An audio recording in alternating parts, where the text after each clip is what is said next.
de 3 mois, les habitants de la commune d'Ngiringiri, plus précisément les usagers de l'avenue Sayo, continuent de fixer leur regard sur les tonnes de caillasses alignées sur cette avenue. Ces matériaux seraient destinés aux travaux de réhabilitation de cette voie dont la dénomination rappelle à la mémoire collective la bravoure des troupes belgo-congolaises sur l'armée allemande, japonaise et italienne durant la Première et la Deuxième Guerre mondiale. L'initiative appartient en propre à un député élu de cette partie de la circonscription électorale de la Funa. Plus cette perspective tarde à venir, plus les interrogations fusent ici et là sur la nature des obstacles qui empêcheraient le début des travaux.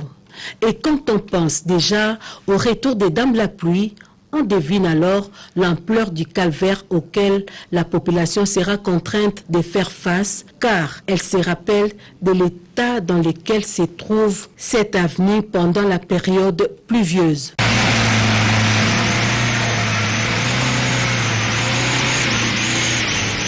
Fait-on semblant sur l'avantage que représente cette avenue sur les plans de décongestionnement des avenues ex-24 novembre et Kassavubu aux heures de pointe? C'est une route provinciale importante qui devrait se trouver à l'agenda des priorités de la ville. La population veut croire à la volonté politique des autorités.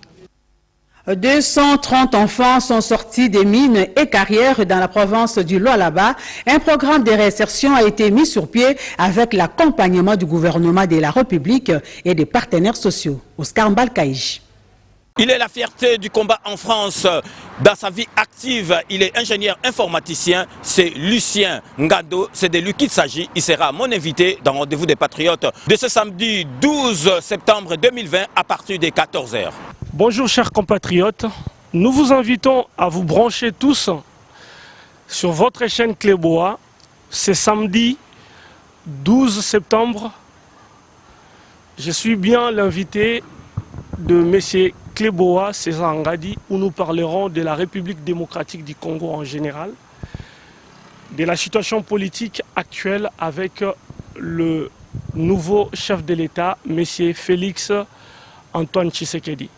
Cette émission est à téléphone ouvert. N'hésitez donc pas à poser vos questions en direct à Lucien Ngando. Soyez tous là. Nous parlerons de notre pays, afin d'éclairer les lanternes. Lucien Ngando Azali, invité na Rendez-vous des Patriotes, il y a samedi Oyo, 12 septembre 2020 à partir à 14 h. Mbote na bandeko nyonso tu tozali ko invité bino bozala ebele samedi Oyo 12 septembre boya ebele bozala branché na chaîne Nabino Cléboa afin de parler de la politique actuelle na mboka na biso ya Congo avec notre nouveau président, le président Félix Antoine Tshisekedi.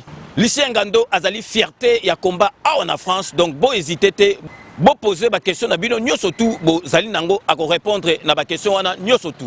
Bozala branché parce que téléphone et kozala ouvert pour préparer ma question à bino. Rendez-vous des Patriotes est une émission à téléphone ouvert. N'hésitez donc pas à poser vos questions au numéro ci-dessous. Soyez tous là. À bientôt.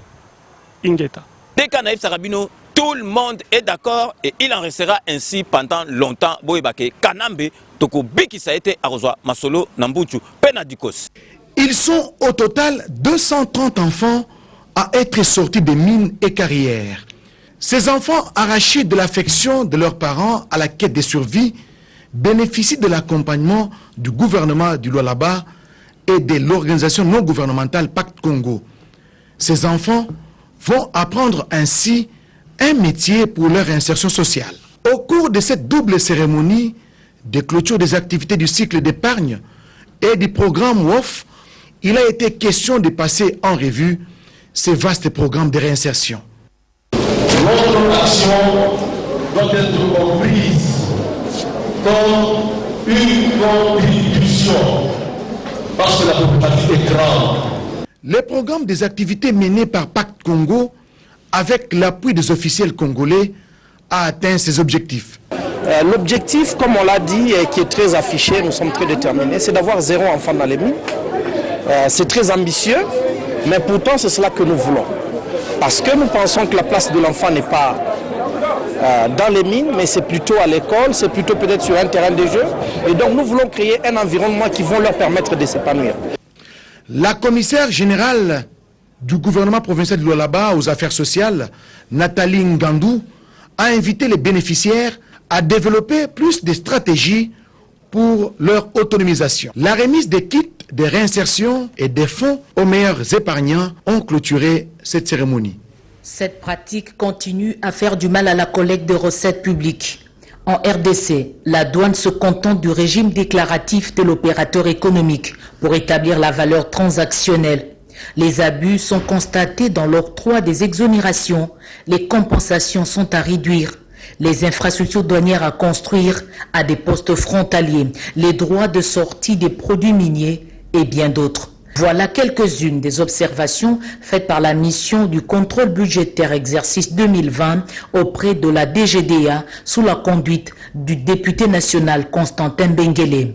Mission effectuée par les membres de l'ECOFIN de l'Assemblée nationale. Nous avons fait un certain nombre de constats. Nous avons pensé qu'à mi-parcours, il était normal que nous voyions le Premier ministre pour lui faire part d'un certain nombre de constats, de préoccupations que nous avons soulevées.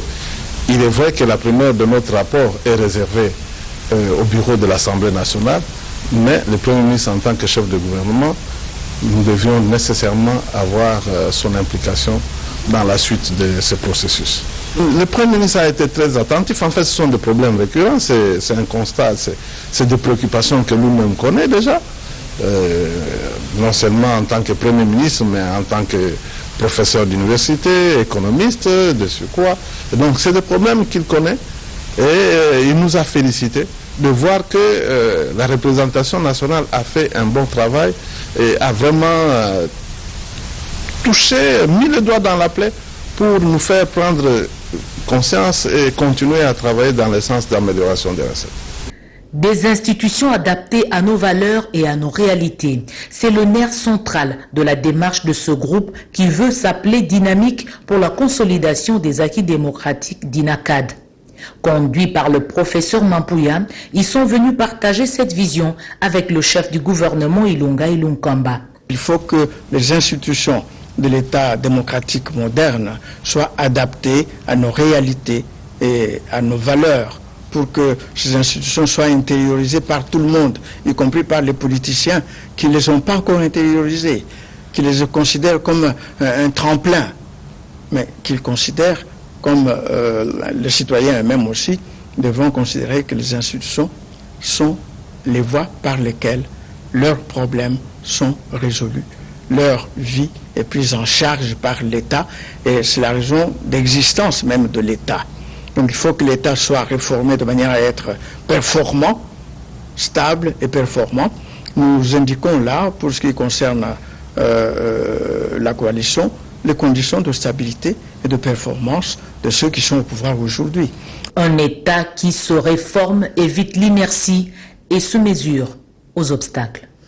La situation difficile que traverse le monde a imposé une large majorité de l'opinion à considérer l'entrepreneuriat comme une voie indispensable pour subvenir aux besoins du quotidien. En République démocratique du Congo, il est prouvé que les femmes sont celles qui entreprennent le plus, bien que plusieurs soient encore dans l'informel. Au cours de cet atelier, présidé par la vice-première ministre, ministre du Plan, Élisée Mounemboué, les femmes entrepreneurs venues de plusieurs horizons ont été sensibilisées sur les réformes opérées par le gouvernement dans le cadre de l'indicateur paiement de taxes et impôts. Une sensibilisation axée sur les mesures fiscales incitatives prises en faveur des petites et moyennes entreprises. S'il n'y avait pas la femme qui s'organise, et malheureusement elle s'organise dans l'informel, vous connaissez la situation de notre pays, mais là nous pensons que si on organise la femme, on l'amène dans le formel, elle pourra s'organiser, organiser son entreprise et aussi l'État pourra avoir des moyens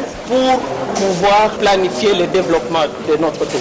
Ces femmes ont également été outillées par la connaissance des taxes, impôts, droits et redevances à payer à l'État dans l'exercice de leurs activités. Tenu à Rotana Hotel, cet atelier a été organisé par l'Agence nationale pour la promotion des investissements avec l'appui financier de la CFF.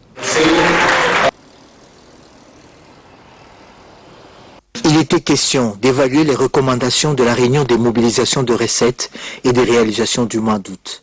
Il ressort de cette séance de travail que toutes les régies financières ont atteint leurs assignations dans la mobilisation de recettes qui obéissent à un cycle de recouvrement. Il y a un certain nombre de mesures qui ont été prises au plus haut niveau par le président de la République, avec le secteur minier, avec le secteur cimentier, avec, disons, la corporation des entreprises du Congo, la FEC, et il faut faire le suivi de ces mesures. Deuxièmement, il faut aussi dire qu'il y a un certain nombre de mesures qui avaient été prises par le gouvernement dans le cadre de la mitigation des effets pervers du Covid.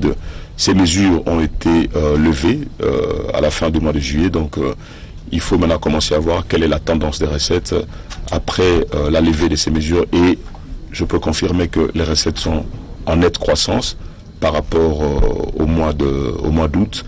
Sélé Yalagouli a promis de solutionner le cas de nombreux agents de ces 3 régies financières qui travaillent depuis sans être payés. De problèmes relatifs aux ressources humaines.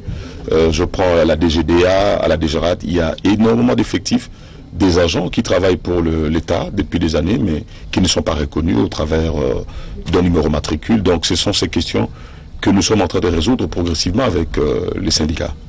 Cette rentrée consacre au ministère des Finances la reprise de réunions hebdomadaires d'évaluation des recettes. Fraudeurs et fraudeurs n'auront plus leur place au sein d'une société qui prône l'intégrité. L'inspection générale des finances et l'inspection générale de la police judiciaire vont devoir agir en synergie contre ces réseaux mafieux qui saignent à blanc les ressources de l'État.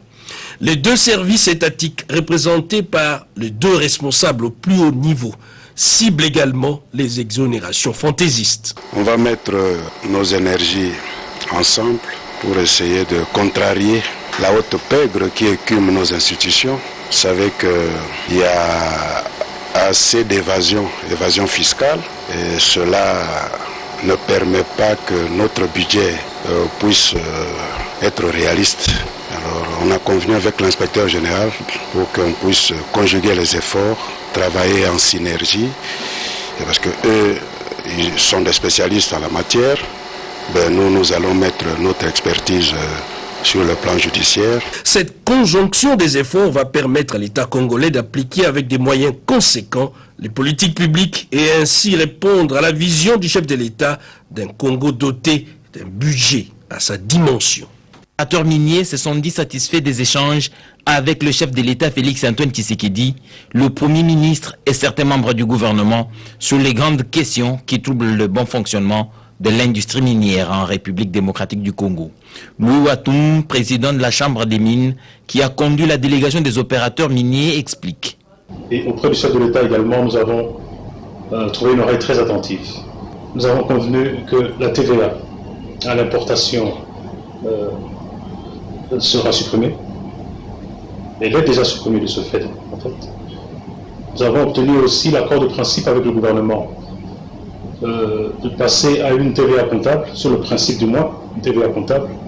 Cela empêchera les débours en espèces avec des problèmes de remboursement qui se sont posés jusqu'aujourd'hui. Ce que nous avons pu aussi obtenir et nous mettre d'accord, c'est l'arrêt des poursuites et des tracasseries dont sont victimes les membres de l'industrie minière. Nous avons également obtenu de créer une structure de consultation entre la commission ECOFIN et la Chambre des mines pour pouvoir discuter de tous ces sujets qui fâchent. Donc dans l'ensemble, nous avons pu faire de grandes avancées. Il y a encore du pain sur la planche, il y a encore des sujets à discuter. Mais le plus important, c'est que nous avons créé ce cadre de dialogue. Et je tiens aussi à rappeler à tous nos membres de l'industrie minière ce que j'ai dit au chef de l'État hier. Nous ne sommes pas un syndicat de crime. Nous n'allons pas cautionner ou défendre ceux de nos membres qui sont en marge de la loi. Nous devons être des entreprises citoyennes. Elle n'est pas une organisation de plus, encore moins une plateforme qui vient élargir la liste des structures établies dans le mouvement du réveil en RDC.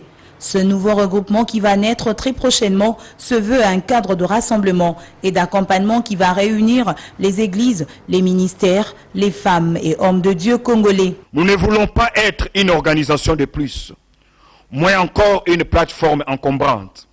C'est dans l'optique de réunir, d'accompagner, d'encadrer ceux-là qui, comme nous, voudraient redorer l'image ternie des hommes de Dieu que nous sommes. En tant que père spirituel, les ministres des cultes ne doivent pas être à la solde d'un camp politique ou d'un autre.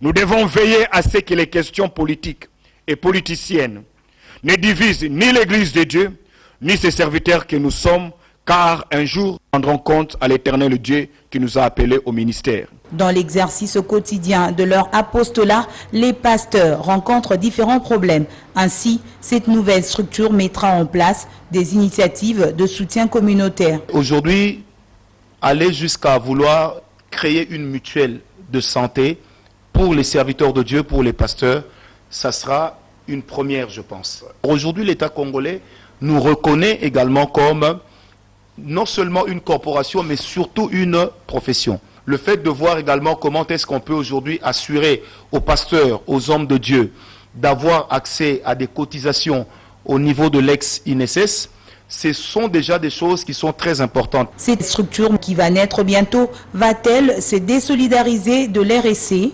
Ce n'est pas une structure de plus, c'est une structure qui vient pour répondre à certains besoins. Ce n'est pas pour briser une relation quelconque. Dérive morale, respect de l'éthique, la commission disciplinaire prévoit tout. Il y aura une commission parce que la règle doit être toujours devant pour essayer de corriger certains abus, certaines déviations et certaines choses. On ne peut pas résoudre tout par la prière. Il y a des choses qui peuvent être résolues par l'organisation. Cette conférence de presse était également l'occasion de prendre publiquement position contre les abus enracinés depuis un certain temps au sein de la société et de l'église de la RDC en général et du mouvement du réveil en particulier afin de sauver l'image des serviteurs de Dieu. Il me bandió,